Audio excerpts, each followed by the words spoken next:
लातूर जिल्हा वकील मंडळाच्या निवडणुकीत 5 पॅनलमध्ये चुरशीची लढत झाली। या निवडणुकीत अध्यक्षपदी ॲडव्होकेट योगेश जगताप, उपाध्यक्ष ॲडव्होकेट संजय जगदाळे, महिला उपाध्यक्षपदी सलग दुसऱ्यांदा ॲडव्होकेट मनीषा दिवे पाटील विजयी झाले।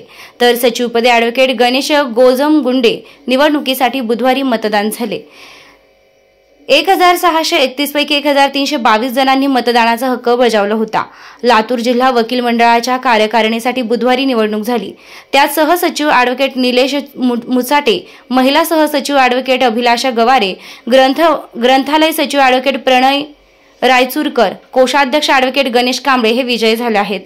बुधवारी सकाळी 7 ते दुपारी 4 या वेळेत मतदान झालं होतं। मतमोजणी पहाटे साधारण 5:30 वाजेपर्यंत चालली। निवडणूक निर्णय अधिकारी म्हणून ॲडव्होकेट शोभा गोमारे दुट्टे, ॲडव्होकेट महेश खणगे, रुक्मिणी भोसले, तर सहाय्यक निवडणूक निर्णय अधिकारी म्हणून advocate Daulat Datar, advocate Kiran Chinte, advocate Nayana Devtalkar, advocate Sumedha Shinde, advocate Yuvraj Ingole, advocate Pawan Palne, advocate Sarfaraz Maniyar, advocate Komal Rathod यांनी कामकाज पाहिलं। त्यांना कार्यालयीन कर्मचारी प्रकाश मसलगे, सुशील सुरवसे, विष्णू जाधव यांनी सहाय्य केलं। तर सर्व नूतन पदाधिकारी यांचा मावळत्या कार्यकारिणीने सत्कार करून स्वागत केलं। Rokthok police times news network Nashik आमच्या YouTube चॅनलला सबस्क्राइब करा।